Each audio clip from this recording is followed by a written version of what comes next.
الحمد لله رب العالمين والصلاة والسلام على خاتم النبيين أما بعد فأعوذ بالله من الشيطان الرجيم بسم الله الرحمن الرحيم پڑھیے الصلاة والسلام عليك يا رسول الله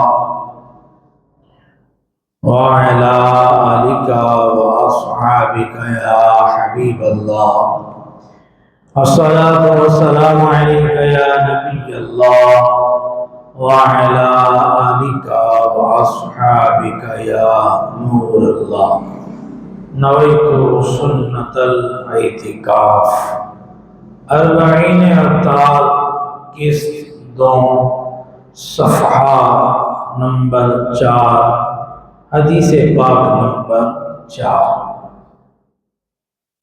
رسول اللہ صلی اللہ علیہ وسلم نے فرمایا ان للہ ملائکۃ سیاحین فی الارض یبلغونی عن امتی السلام۔ ترجمہ: زمین پر کچھ فرشتے گھومتے پھرتے ہیں جو میری امت کا سلام مجھ تک پہنچاتے ہیں۔ جو اپنے کاموں کا انجام نیک چاہتے ہو، ہر ایک کام میں تم پیشتر درود پڑھو، نبی کے صدقے تمہاری مراد ہو حاصل۔ دعا کے اول و آخر اگر درود پڑھو، فرشتے جاتے ہیں لے کر درود حضرت کو، ادھر پہنچتا ہے جو تم ادھر درود پڑھو۔ صلو علی الحبیب صلی اللہ تعالی علی محمد صلی اللہ علیہ وآلہ وسلم۔ پہلے اسلامی بھائیوں، پچھلے جمعہ المبارک کو سورہ بقرہ کی آیت نمبر 51 اور 52 کا ہم نے درس سنا تھا۔ آج انشاءاللہ پاک ہم سورہ بقرہ کی آیت نمبر 53 کی تلاوت، ترجمہ اور اس سے ملنے والی ہدایت کے نکات سننے کی سعادت حاصل کریں گے۔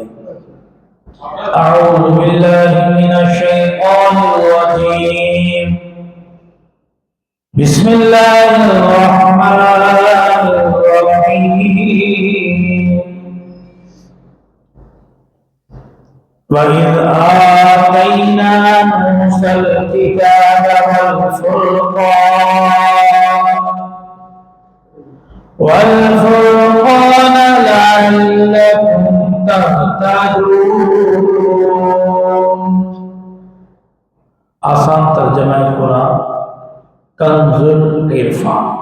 اور یاد کرو جب ہم نے موسیٰ کو کتاب عطا کی اور حق کو باطل میں فرق کرنا تاکہ تم ہدایت پا جاؤ۔ پیارے اسلام بھائی، ہم نے پارہ پہلا سورہ بقرہ کی آیت نمبر 53 سننے کی سعادت حاصل کی۔ آج انشاءاللہ الکریم اس آیت کریمہ کی مختصر وضاحت اور اس سے ملنے والے سبق سننے کی سعادت حاصل کریں گے۔ اللہ پاک سے دعا ہے کہ رب کائنات ہمیں قرآن کریم سمجھنے اور اس پر عمل کرنے اور اس ذریعے سے زندگی سنوارنے کی توفیق نصیب فرمائے، آمین بجاہ خاتم النبیین صلی اللہ علیہ وسلم۔ آیت کی مختصر وضاحت سماعت فرمائیں۔ اللہ پاک نے فرمایا وَإِذْ آتَيْنَا مُوسَى الْكِتَابَ، اور یاد کرو جب ہم نے موسیٰ کو کتاب عطا کی، یعنی اے بنی اسرائیل ہم نے تمہیں فرعون کی غلامی سے نجات دی، یہ بھی ایک انعام تھا۔ تمہارے لیے دریا میں رستے بنائے، یہ بھی ایک انعام تھا۔ تم نے بچڑے کی پوجا کی، یہ بڑا ظلم تھا، مگر تمہیں توبہ کی توفیق بخشی گئی، تم پر عذاب نہ اتارا گیا، یہ بھی ایک انعام تھا۔ پھر ایک مزید انعام تم پر کیا گیا کہ ہم نے موسیٰ علیہ السلام کو کتاب عطا فرمائی، اور وہ کتاب کیسی تھی؟ والفرقان، حق و باطل میں فرق کرنے والی۔ یعنی ایسی شاندار کتاب جو حق اور باطل میں فرق کرنے والی تھی۔ حضرت موسیٰ علیہ السلام پر یہ کتاب کیوں اتاری گئی، اس کا بھی رب نے خود فرمایا لعلکم تہتدون، تاکہ تم ہدایت پا جاؤ۔ یعنی اے بنی اسرائیل، یہ کتاب اس لیے دی تاکہ تم ہدایت پہ رہو، تمہیں زندگی گزارنے کے طور طریقے معلوم ہو جائیں اور تم اس پر عمل کر کے دنیا میں عظیم اور آخرت میں کامیاب ہو جاؤ۔ لہذا اے بنی اسرائیل، ہمارے اس انعام کو یاد کرو۔ یہ ہمارے پاک محبوب حضرت محمد مصطفیٰ صلی اللہ علیہ وسلم تشریف لا چکے ہیں۔ ان کا کلمہ پڑھ کر ان انعامات کا شکر ادا کرو۔ پیارے اسلامی بھائیوں، اس آیت کریمہ سے معلوم ہوا کہ ہدایت کا معیار کتاب اللہ ہے۔ اگر ہدایت پانے کا ذریعہ کچھ اور بھی ہوتا، مثلا عقل کے ذریعے بھی ہدایت حاصل کی جا سکتی ہوتی، تو موسیٰ علیہ السلام پر کتاب اتارنے کی حاجت نہ ہوتی، جبکہ اللہ پاک نے آپ پر کتاب اتاری اور اس کی حکمت بھی بتائی۔ لعلکم تہتدون، تاکہ تم ہدایت پا جاؤ۔ پتہ چلا ہدایت کا معیار صرف کتاب اللہ ہے۔ ہم اپنی عقل سے تجربات تو کر سکتے ہیں، ہدایت نہیں پا سکتے۔ دنیاوی علوم کے ذریعے معلومات تو حاصل کی جا سکتی ہیں، مگر درست راہوں کی ہدایت، آخرت کی کامیابیوں کا ذریعہ صرف اور صرف کتاب اللہ ہی ہے۔ اس کے علاوہ اور کہیں سے ہدایت نہیں مل سکتی۔ کسی شاعر نے کہا نا، گزر جا عقل سے آگے کے یہ نور، گزر جا عقل سے آگے کہ یہ نور چراغ راہ ہے، منزل نہیں ہے۔ یہاں ایک ضروری وضاحت بھی کرو۔ کتاب اللہ سے مراد، کتاب اللہ سے میری مراد وحی ہے، یعنی ہدایت کا معیار وحی ہے، اللہ پاک کا دین ہے۔ حدیث پاک بھی چونکہ وحی ہی ہے، محبوب پاک صلی اللہ علیہ وسلم کے ارشادات ہیں، لہذا کتاب اللہ کی طرح وہ بھی ہدایت کا سرچشمہ ہے۔ اور یہاں غور کرنے کی بات یہ بھی ہے کہ رسول اللہ صلی اللہ علیہ وسلم نے ہی ہمیں بتایا کہ یہ جو میں پڑھ رہا ہوں یہ قرآن ہے۔ جبرائیل امین علیہ السلام کو تو نہیں دیکھا، وہ کیا دے کر گئے ہم نے نہیں دیکھا۔ ہم نے تو کیا اس دور میں جو صحابہ کرام علیہ رضوان تھے انہوں نے بھی نہیں دیکھا۔ حضور نے بتایا کہ جبرائیل امین یہ دے کر گئے ہیں، میرے صحابہ یہ لکھ دو۔ یہ کیا ہے؟ یہ قرآن ہے۔ پتہ یہ لگا کہ قرآن کا بھی ہمیں جو پتہ لگا ہے وہ حضور کے فرمان سے لگا ہے۔ تو جس طرح قرآن کتاب ہدایت ہے، اسی طرح حضور کا فرمان بھی ہدایت کا ذریعہ ہے۔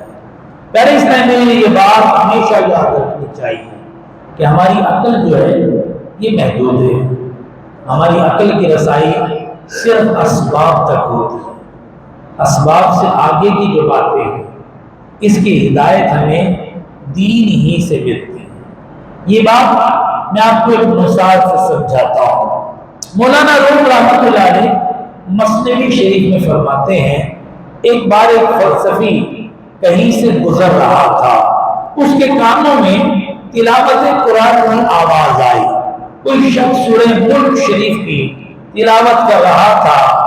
جب اس نے سورہ ملک شریف کی آخری آیت تلاوت کی جس میں اللہ پاک فرماتا ہے قُلْ أَرَأَيْتُمْ إِنْ أَصْبَحَ مَاؤُكُمْ غَوْرًا فَمَنْ يَأْتِيكُمْ بِمَاءٍ مَّعِينٍ، غورا فمن یأتیکم بماء معین، آسان ترجمہ ہے قرآن، کنز العرفان، تم فرماؤ بھلا دیکھو تو اگر صبح کو تمہارا پانی زمین میں دھنس جائے تو وہ کون ہے جو تمہیں نگاہوں کے سامنے بہتا ہوا پانی لا دے؟ یہ آیت سن کر وہ فلسفی تکبر اور غرور سے بولا یہ کون سی مشکل بات ہے، اگر اللہ پاک پانی کو زمین میں دھسا دے گا تو ہم سائنس کے بل بوتے پر جدید آلات کے ذریعے پھر اسے نکال لیں۔ اس فلسفی نے یہ بات کہی اور اپنے راستے چلا گیا۔ رات کو جب یہ سویا تو خواب میں دیکھتا ہے کہ ایک بہت طاقتور شخص ہے، وہ اس کو تھپڑ مارتا ہے، اس کی دونوں آنکھیں باہر آ جاتی ہیں اور آنکھوں میں جو نور کے قطرے ہیں وہ بھی بہہ کر زمین پر گر جاتے ہیں۔ اللہ اکبر! میرے پیارے اسلامی بھائیوں، خواب میں آنے والے اس شخص نے خواب ہی میں کہا اے بد نصیب، اگر تو واقعی کدال، پھاوڑے اور دیگر سائنسی آلات کے ذریعے اللہ پاک کی مدد کے بغیر زمین سے پانی نکال سکتا ہے تو اپنی آنکھوں سے نکلنے والے ان دو ٹکروں کو بھی زمین سے نکال لے۔ صبح کو جب فلسفی صاحب اٹھے تو آنکھیں ٹوٹی ہوئی تھی، کچھ دکھائی نہیں دے رہا تھا، غرور و تکبر کا سارا نشہ بھی اتر چکا تھا۔ کسی کو تاج وقار بخشے، کسی کو تاج وقار بخشے، کسی کو ذلت کے غار بخشے، جو سب کے ماتھے پہ مہر قدرت، جو سب کے ماتھے پہ مہر قدرت لگا رہا ہے وہی خدا۔ پتہ چلا ہماری عقل محدود ہے، ہم صرف وہیں تک سوچ سکتے ہیں جہاں تک ہماری عقل پہنچتی ہے، مگر اللہ پاک کی قدرت ہماری عقل سے کہیں آگے ہے۔ اسی لیے درست راہ یہ ہے کہ آدمی اپنی عقل سے نہیں بلکہ اللہ پاک کی کتاب کے ذریعے سے ہدایت حاصل کرے۔ آج عجیب دور آ گیا، وہ جو مسائل 1400 سال پہلے حضور صلی اللہ علیہ وسلم نے بیان فرمائے آج لوگ اسے عقل کے ترازو میں تولتے ہیں۔ یاد رکھیے گا، جب آپ شریعت مطہرہ کو عقل کے ترازو میں تولنے لگیں گے گمراہ ہو جائیں گے، کیونکہ عقل کی تو شریعت مطہرہ تک رسائی نہیں۔ اس شریعت کے قوانین تو اللہ اور اس کے رسول نے قائم فرمائے۔ ماضی کی کچھ مثالیں سنیے۔ پیارے اسلامی بھائی، انسان اپنے ماضی سے سیکھتا ہے۔ ماضی کی چند مثالیں عرض کرتا ہوں۔ حضرت نوح علیہ السلام اللہ پاک کے نبی ہیں، آپ 950 سال تک اپنی قوم کو تبلیغ فرماتے رہے، مگر قوم کا جواب تھا مجنون وازدجر،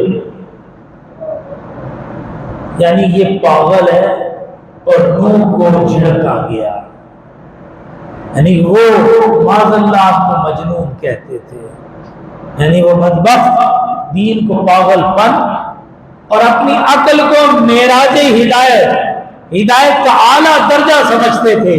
وہ 80 افراد جو حضرت نوح علیہ السلام پر ایمان لائے، یہ غیر مسلم، بے دین، انہیں بادی و رائے یعنی کم فہم کہتے ہیں۔ 79 کو یہ کم عقل کہتے تھے، کم فہم کہتے تھے۔ آخرکار نتیجہ کیا نکلا؟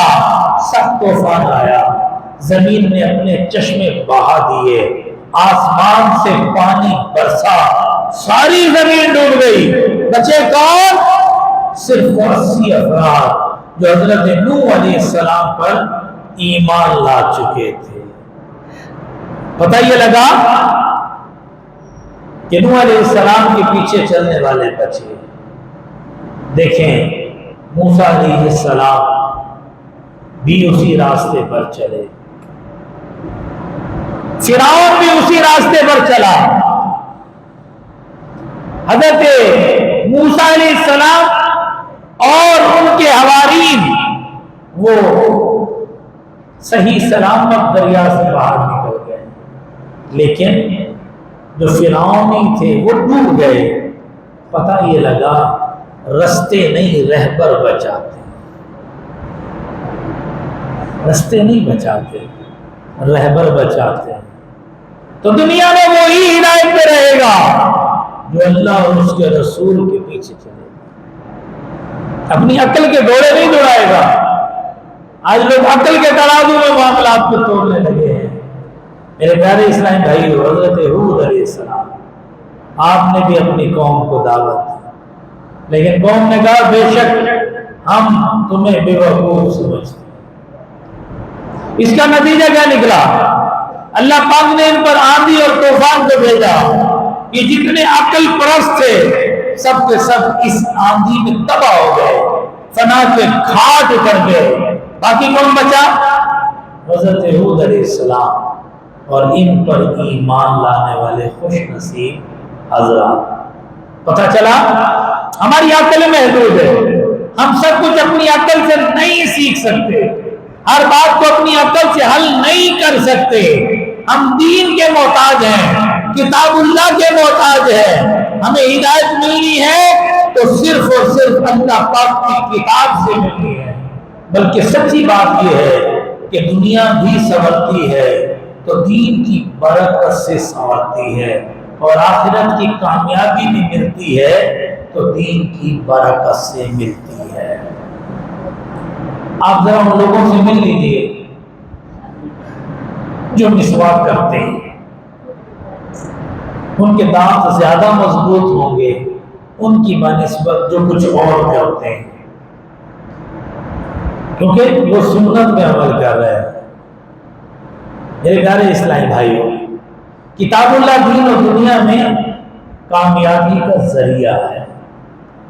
اللہ پاک قرآن پاک میں فرماتا ہے وَلَوْ أَنَّ أَهْلَ الْكِتَابِ آمَنُوا وَاتَّقَوْا لَكَفَّرْنَا عَنْهُمْ سَيِّئَاتِهِمْ وَلَأَدْخَلْنَاهُمْ جَنَّاتِ النَّعِيمِ۔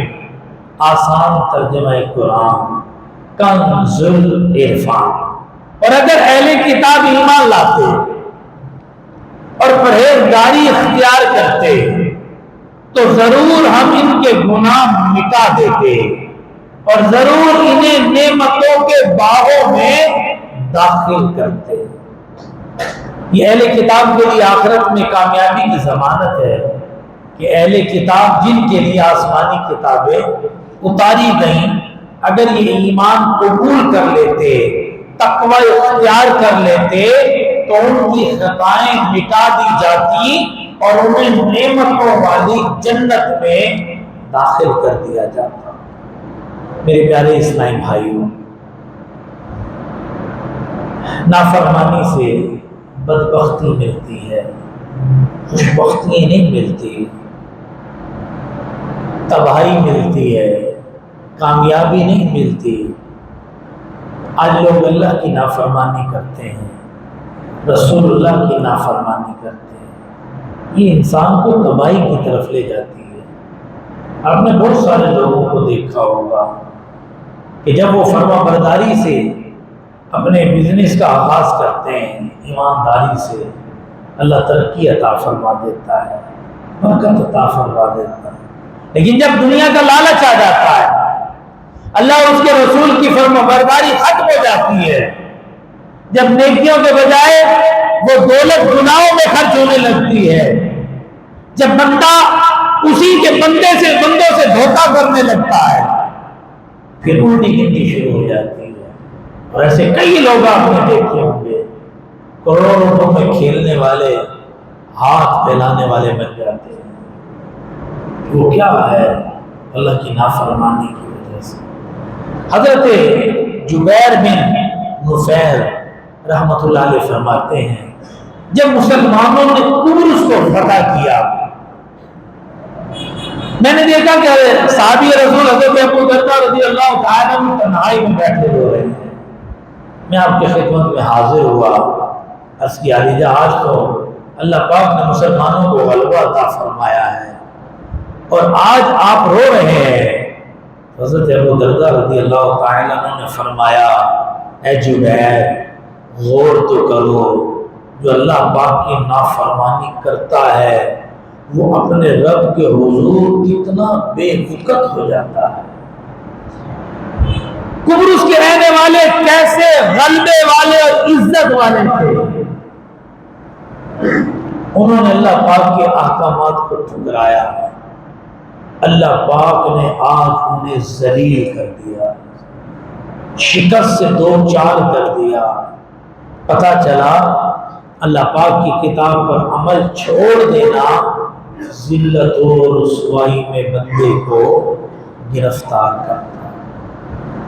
پہلے اسلام میں ہم سے پہلوں کو توریت دی گئی، زبور دی گئی، انجیل دی گئی، انہوں نے ان کتابوں کی قدر نہیں کی۔ ہاں ادب کرتے تھے پر اس پر عمل نہیں کرتے تھے۔ آج وہی حال ہمارا ہو چکا ہے کہ ہم قرآن سے پیار تو کرتے ہیں پر قرآن کو پڑھتے نہیں، بہت اچھی غلاف میں لپیٹتے ہیں، اچھی سی طاق میں رکھتے ہیں، لیکن افسوس پڑھتے نہیں۔ بیٹی رخصت ہوتی ہے قرآن کے سائے میں اسے رخصت کرتے ہیں، لیکن افسوس اسی بیٹی کو جسے قرآن کے سائے میں رخصت کر رہے ہیں کبھی ترجمہ اور تفسیر کے ساتھ اس بچی کو قرآن نہیں پڑھایا۔ میٹرک کرائی، ایف اے کرائی، ایف ایس سی کرائی، بی ایس سی کرائی، ایم ایس سی کرائی، بلکہ جب کوئی رشتے والا آتا ہے اس چیز کو بڑی ترجیح دی جاتی ہے۔ ہماری بچی نے ماسٹرز کیا ہوا ہے، ہماری بچی ایم ایس سی ہے، ایم ایڈ ہے۔ کوئی پوچھنے والا پوچھے ایم ایڈ تو ہے، کیا وہ قرآن جو کتاب ہدایت ہے، جس سے ہدایت ملنی ہے، جس سے اس کا گھر امن کا گہوارہ بننا ہے، جس سے اسے شوہر کے حقوق پتہ لگنے ہیں، جس سے اسے بچوں کی تربیت کا سلیقہ آنا ہے، جس سے اسے پاکی ناپاکی کے مسئلے پتہ لگنے ہیں، وہ بھی اس کو پڑھایا ہے یا نہیں پڑھایا؟ نہیں پڑھایا، نہیں پڑھایا۔ میری بچیاں بڑی ہوئی تو رشتے دار سے باتیں آنا شروع ہو جاتے ہیں، یہ ایک نعمت ہے، جن کے نہیں آتے وہ پریشان ہوتے ہیں والدین۔ لیکن میں نے جب رشتے آئے تو ان سے عرض کی کہ میں اپنی ڈیوٹی پہلے پوری کر لوں پھر رخصت کروں۔ میری ڈیوٹی کیا ہے؟ حلال طریقے سے کماؤں، ان کو کھلاؤں، بڑا کروں، اس کے بعد ان کو جو مروجہ نظام ہے، درس نظامی، عالمہ کورس کروا کے پھر رخصت کروں، تاکہ اسے معلوم ہو کہ اللہ اور اس کے رسول نے ایک نئی نویلی دلہن کے لیے کیا کہا ہے، کیونکہ اسے پورے خاندان کی بنیاد رکھنی ہے۔ جب پتہ ہی نہیں ہوگا اس کو تو پھر نہ وہ شوہر کی عزت کر پائے گی، نہ وہ اپنی ساس سسر کی عزت کر پائے گی، نہ ہی وہ اپنے اولاد کی تربیت کر پائے گی۔ میرے پیارے اسلامی بھائیوں، آج ہمیں کیا ہو گیا ہے؟ آج ہم بچوں کو فیشن تو سکھاتے ہیں پر افسوس وہ قرآن جو کتاب ہدایت ہے وہ نہیں پڑھاتے۔ دیکھیے، یاد رکھیے گا، قرآن پاک کی تلاوت کرنا عبادت، چھونا عبادت، دیکھنا عبادت، چومنا عبادت، یہ ساری چیزیں عبادت ہے۔ لیکن کیا صرف قرآن پاک کو دیکھنا، چھونا، تلاوت کرنا ہی کام ہے؟ نہیں نہیں، یہ جہاں نیکیاں دیتا ہے وہیں بندے کو ہدایت بھی دیتا ہے۔ ہر چیز کا بیان ہے اس کے کے اندر. اور کمال کی بات تو یہ ہے نازل 1450 سال پہلے ہوا تھا، لیکن کامل قیامت تک کے آخری دن کے لیے بھی ہے. یعنی جو آخری شخص ہوگا اس شخص کے لیے بھی کتاب ہدایت ہے. لیکن افسوس ہم ہیں کہ قرآن پاک کو کھولنے کے لیے تیار نہیں. ایک تو ہمارے پیچھے لگ گیا ہے یہ ٹی وی، اور ٹی وی کا بھی ابا لگ گیا ہے موبائل. بس بیٹھے ہیں، چل رہا ہے. کیا ہو گیا بھائی؟ اس سے تو فائدہ اٹھانا تھا یار، ہم نے اس سے ہم نقصان اٹھانے لگے. ہاں اس سے فائدہ اٹھانا تھا. میں بتاتا ہوں آپ کو، دعوت اسلامی نے ایسی ایپلیکیشن تیار کی ہوئی ہے، اگر آپ چاہیں تو اس موبائل کے ذریعے عالم بھی بن سکتے ہیں، اپنے علم میں اضافہ کر سکتے ہیں. الحمدللہ ایک ایپ ہے دعوت اسلامی کی پریئر ٹائم، آپ اس کو ڈاؤن لوڈ کر لیجیے. آپ کو نمازوں کے اوقات بھی بتائے گی، نمازوں کے لیے اٹھائے گی، آپ کو عیسوی تاریخ بھی بتائے گی، آپ کو ہجری تاریخ بھی بتائے گی. قرآن پاک پڑھنا چاہتے ہو وہ بھی پڑھائے گی، قرآن پاک سننا چاہتے ہو وہ بھی سنائے گی، ترجمہ سننا ہے سنائے گی، تفسیر سننی ہے سنائے گی. ایک ہفتے پہلے پڑھا تھا، اگلی دفعہ کھولیں گے بتائے گی کہ یہاں تک قرآن پاک پڑھا تھا، اب اس سے آگے پڑھ لیجیے، یہاں سے ترجمہ پڑھ لیجیے. میرے پیارے اسلام، خدا پاک کی قسم آپ قرآن سے یاری لگا لیں. قرآن یاری لگانے والے سے یاری نبھاتا ہے.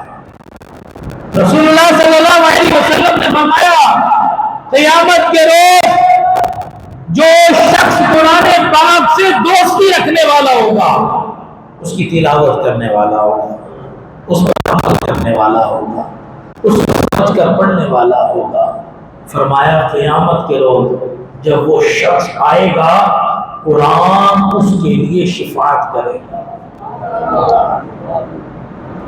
سورہ ملک شریف کو لے لیجیے.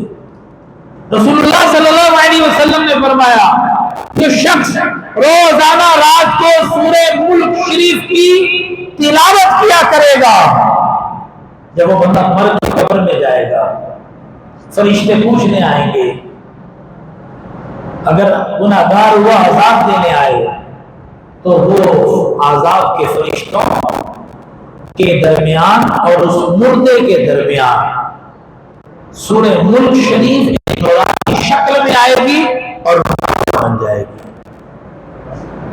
اور رب سے عرض کرے گی یا رب یہ میرا قاری تھا، مجھے پڑھا کرتا تھا، میں اسے عذاب نہیں دینے دوں گی. اور یہاں تک رسول اللہ صلی اللہ علیہ وسلم نے فرمایا اس سورہ مبارکہ عرض کرے گی رب کی بارگاہ میں، مولا یا تو اسے عذاب سے بچا لے یا مجھے قرآن سے بچا لے. رب فرمائے گا کیا جھگڑا لوں، میں نے تیری وجہ سے اس شخص کو وقت دیا. میرے پیارے اسلام، ہم قرآن سے دور، یقین جانے قرآن سے دوستی کر لیجیے، اس سے پیار کیجیے. پیار کے انداز عرض کر دیتا ہوں، جب بھی قرآن کی زیارت کیا کرے نا شوق کے ساتھ اسے لپٹ جائے گا، سن لیا کریں، آنکھوں سے لگا لیا چما کریں، پیار کیا کریں، قرآن سے برکت لیا کریں. دوسرا طریقہ یہ ہے کہ روزانہ عادت بنا لیں کہ زیادہ نہیں تو کم از کم 2 آیات یا 3 آیات قرآن پڑھا کرو. اب وہ مصروف ہیں تب بھی 2-3 آیات کی پکی عادت بنا لیں.